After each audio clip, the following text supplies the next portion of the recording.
ನಮಸ್ತೆ ಗೆಳೆಯರೇ, ಎಲ್ಲರೂ ಹೇಗಿದ್ದೀರಾ? ಚೆನ್ನಾಗಿದ್ದೀರಾ ಅಂತ ಭಾವಿಸ್ತೀನಿ. 2026ರ ತಮಿಳುನಾಡಿನ CM ಆಗಿ ದಳಪತಿ ವಿಜಯರವರು ಪೀಠ ಅಲಂಕರಿಸಿದ್ದಾರೆ. ಇಲ್ಲಿ ತನಕ ಸಿನಿಮಾ ಇಂಡಸ್ಟ್ರಿಯಲ್ಲಿ ಜನನಾಯಕನಾಗಿದ್ದ ವಿಜಯ್ ಇಂದು ನಿಜ ಜೀವನದಲ್ಲೂ ಜನನಾಯಕನಾಗಿದ್ದಾರೆ. ಪಕ್ಷ ಕಟ್ಟಿದ 2 ವರ್ಷದಲ್ಲಿ ಅಧಿಕಾರ ಪಡೆದು ಈಗ ಸದ್ಯ ದೇಶದ ಗಮನ ಸೆಳೆದಿದ್ದಾರೆ. ಇವರ ಕೊನೆಯ ಸಿನಿಮಾ ಜನನಾಯಕನ್ ರಿಲೀಸ್ ಮಾಡಲು ಕೆಲವು ಕಾಣದ ಕೈಗಳು ಅವಕಾಶ ಮಾಡಿಕೊಟ್ಟಿರಲಿಲ್ಲ. ಗೆಳೆಯರೇ, ಜನನಾಯಕನ್ ಸಿನಿಮಾದ ಟ್ರೈಲರ್ ರಿಲೀಸ್ ಆದಂತಹ ಟೈಮಲ್ಲಿ ಒಂದು ಸುದ್ದಿ ವೈರಲ್ ಆಗಿತ್ತು. ಅದನ್ನು ನೀವು ಗಮನಿಸಿರ್ತೀರ ಅಂತ ಅಂದ್ಕೊಳ್ತೀನಿ. ಅದು ಏನಂದರೆ, ಜನನಾಯಕನ್ ತೆಲುಗಿನ ಭಗವತ್ ಕೇಸರಿ ಅನ್ನೋ ಬಾಲಯ್ಯನ ಸಿನಿಮಾದ ರೀಮೇಕ್ ಅನ್ನೋದು. ಅಫಿಷಿಯಲ್ ಆಗಿ ಇದು ರೀಮೇಕ್ ಅಂತ ಸಿನಿಮಾ ಟೀಮ್ ಎಲ್ಲೂ ಹೇಳ್ಕೊಂಡಿಲ್ಲ. ಆದರೆ ಟ್ರೈಲರ್ ಗಮನಿಸಿದಾಗ ಭಗವತ್ ಕೇಸರಿ ನೆನಪಿಗೆ ಬರೋದಂತೂ ಸುಳ್ಳಲ್ಲ. ಹಾಗಾದರೆ ವಿಜಯರವರು ರೀಮೇಕ್ ಸಿನಿಮಾಗಳನ್ನು ಮಾಡಿದರೆ ಅವರು ಎಷ್ಟು ಸಿನಿಮಾಗಳನ್ನು ಬೇರೆ ಭಾಷೆಯಿಂದ ರೀಮೇಕ್ ಮಾಡಿದ್ದಾರೆ ಅನ್ನೋದನ್ನು ಈ ವಿಡಿಯೋದಲ್ಲಿ ನೋಡ್ತಾ ಹೋಗೋಣ. ಸೊ ವಿಡಿಯೋನ ಕೊನೆ ತನಕ ನೋಡಿ. ನಂಬರ್ 1, ಕಾದಲುಕ್ಕು ಮರ್ಯಾದೈ. ಇದು 1997ರಲ್ಲಿ ತೆರೆ ಕಂಡಿರುತ್ತೆ. ಇದನ್ನು ಫಾಜಿಲ್ ಎನ್ನುವವರು ನಿರ್ದೇಶನ ಮಾಡಿರ್ತಾರೆ.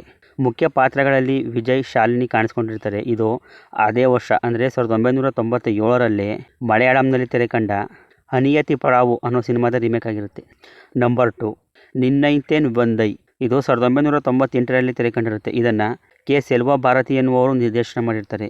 ಮುಖ್ಯ ಪಾತ್ರಗಳಲ್ಲಿ ವಿಜಯ್, ರಂಭಾ, ದೇವಯಾನಿರವರು ಕಾಣಿಸ್ಕೊಂಡಿರ್ತಾರೆ. ಇದು 1996ರಲ್ಲಿ ತೆಲುಗುನಲ್ಲಿ ತೆರೆ ಕಂಡ ಪೆಳ್ಳಿ ಸಂದಡಿ ಅನ್ನೋ ಸಿನಿಮಾದ ರೀಮೇಕ್ ಆಗಿರುತ್ತೆ. ನಂಬರ್ 3, ಪ್ರಿಯಮಾನವಲೇ. ಇದು 2000ನೇ ಇಸವಿಯಲ್ಲಿ ತೆರೆ ಕಂಡ ಸಿನಿಮಾ. ಇದನ್ನು ಕೂಡ ಕೆ. ಸೆಲ್ವ ಭಾರತಿ ಎನ್ನುವವರು ನಿರ್ದೇಶನ ಮಾಡಿರ್ತಾರೆ. ಮುಖ್ಯ ಪಾತ್ರಗಳಲ್ಲಿ ವಿಜಯ್, ಸಿಮ್ರಾನ್ ರವರು ಅಭಿನಯ ಮಾಡಿರ್ತಾರೆ. ಇದು 1996ರಲ್ಲಿ ತೆಲುಗು ಭಾಷೆಯಲ್ಲಿ ತೆರೆ ಕಂಡಿದ್ದ ಪವಿತ್ರ ಬಂಧಂ ಅನ್ನೋ ಸಿನಿಮಾದ ರೀಮೇಕ್ ಆಗಿರುತ್ತೆ. Number 4, friends. ಇದು 2001ರಲ್ಲಿ ತೆರೆ ಕಂಡಿರುತ್ತೆ. ಇದನ್ನು ಸಿದ್ದಿಕ್ ಎನ್ನುವವರು ನಿರ್ದೇಶನ ಮಾಡಿರ್ತಾರೆ. ಮುಖ್ಯ ಪಾತ್ರಗಳಲ್ಲಿ ವಿಜಯ್, ಸೂರ್ಯ, ದೇವಯಾನಿ, ರಮೇಶ್ ಕನ್ನರ್ ಅವರು ಅಭಿನಯ ಮಾಡಿರ್ತಾರೆ. ಇದು 1999ರಲ್ಲಿ ಮಲಯಾಳಂನಲ್ಲಿ ತೆರೆ ಕಂಡ ಫ್ರೆಂಡ್ಸ್ ಅನ್ನೋ ಸಿನಿಮಾದ ರೀಮೇಕ್ ಆಗಿರುತ್ತೆ. ನಂಬರ್ 5, ಭದ್ರಿ. ಇದು ಕೂಡ 2001ರಲ್ಲಿ ತೆರೆ ಕಂಡ ಸಿನಿಮಾ. ಇದನ್ನು P.A. ಅರುಣ್ ಪ್ರಸಾದ್ ಎನ್ನುವರು ನಿರ್ದೇಶನ ಮಾಡಿರ್ತಾರೆ. ಮುಖ್ಯ ಪಾತ್ರಗಳಲ್ಲಿ ವಿಜಯ್, ಭೂಮಿಕಾ, ಮೋನಲ್ ರವರು ಕಾಣಿಸ್ಕೊಂಡಿರ್ತಾರೆ. ಇದು 1999ರಲ್ಲಿ ತೆಲುಗು ಭಾಷೆಯಲ್ಲಿ ತೆರೆ ಕಂಡ ತಮ್ಮುಡು ಅನ್ನೋ ಪವನ್ ಕಲ್ಯಾಣ್ ರವರ ಚಿತ್ರದ ರೀಮೇಕ್ ಆಗಿರುತ್ತೆ. Number 6, youth. ಇದು 2002ರಲ್ಲಿ ತೆರೆ ಕಂಡ ಸಿನಿಮಾ. ಇದನ್ನು ವಿನ್ಸೆಂಟ್ ಸೆಲ್ವಾ ಎನ್ನುವರು ನಿರ್ದೇಶನ ಮಾಡಿರ್ತಾರೆ. ಮುಖ್ಯ ಪಾತ್ರಗಳಲ್ಲಿ ವಿಜಯ್, ಸಂಧ್ಯಾರವರು ಅಭಿನಯ ಮಾಡಿರ್ತಾರೆ.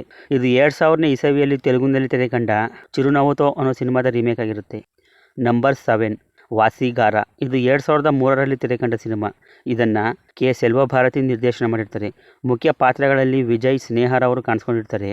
ಇದು 2001ರಲ್ಲಿ ತೆಲುಗು ಭಾಷೆಯಲ್ಲಿ ತೆರೆ ಕಂಡ ನುವ್ವು ನಾಕು ನಚ್ಚಾವ್ ಅನ್ನೋ ಸಿನಿಮಾದ ರೀಮೇಕ್ ಆಗಿರುತ್ತೆ. ನಂಬರ್ 8, ಗಿಲ್ಲಿ. ಇದು 2004ರಲ್ಲಿ ತೆರೆ ಕಂಡ ಸಿನಿಮಾ. ಇದನ್ನು ಧರಣಿ ಎನ್ನುವವರು ನಿರ್ದೇಶನ ಮಾಡಿರ್ತಾರೆ. ಮುಖ್ಯ ಪಾತ್ರಗಳಲ್ಲಿ ವಿಜಯ್, ತ್ರಿಷಾ, ಪ್ರಕಾಶ್ ರಾಜ್ ರವರು ಕಾಣಿಸ್ಕೊಂಡಿರ್ತಾರೆ. ಇದು 2003ರಲ್ಲಿ ತೆಲುಗು ಭಾಷೆಯಲ್ಲಿ ತೆರೆ ಕಂಡಿದ್ದ ಒಕ್ಕಡು ಅನ್ನೋ ಮಹೇಶ್ ಬಾಬು ರವರ ಸಿನಿಮಾದ ರೀಮೇಕ್ ಆಗಿರುತ್ತೆ. ನಂಬರ್ 9, ಆತಿ. ಇದು 2006ರಲ್ಲಿ ತೆರೆ ಕಂಡಿದ್ದ ಸಿನಿಮಾ. ಇದನ್ನು ರಮಣ ಎನ್ನುವವರು ನಿರ್ದೇಶನ ಮಾಡಿರ್ತಾರೆ. ಮುಖ್ಯ ಪಾತ್ರಗಳಲ್ಲಿ ವಿಜಯ್, ತ್ರಿಷಾ, ಪ್ರಕಾಶ್ ರಾಜ್, ಸಾಯಿ ಕುಮಾರ್ ಅವರು ಕಾಣಿಸ್ಕೊಂಡಿರ್ತಾರೆ. ಇದು 2005ರಲ್ಲಿ ತೆಲುಗು ಭಾಷೆಯಲ್ಲಿ ತೆರೆ ಕಂಡಿದ್ದ ಆತನೊಕ್ಕಡೆ ಅನ್ನೋ ಸಿನಿಮಾದ ರೀಮೇಕ್ ಆಗಿರುತ್ತೆ. ನಂಬರ್ 10, ಪೋಕಿರಿ. ಇದು 2007ರಲ್ಲಿ ತೆರೆ ಕಂಡಿರುತ್ತೆ. ಇದನ್ನು ಪ್ರಭುದೇವ ನಿರ್ದೇಶನ ಮಾಡಿರ್ತಾರೆ. ಮುಖ್ಯ ಪಾತ್ರಗಳಲ್ಲಿ ವಿಜಯ್, ಆಶಿನ್, ಪ್ರಕಾಶ್ ರಾಜ್ ರವರು ಕಾಣಿಸ್ಕೊಂಡಿರ್ತಾರೆ. ಇದು 2006ರಲ್ಲಿ ತೆಲುಗು ಭಾಷೆಯಲ್ಲಿ ತೆರೆ ಕಂಡ ಪೋಕಿರಿ ಅನ್ನೋ ಮಹೇಶ್ ಬಾಬು ರವರ ಸಿನಿಮಾದ ರೀಮೇಕ್ ಆಗಿರುತ್ತೆ.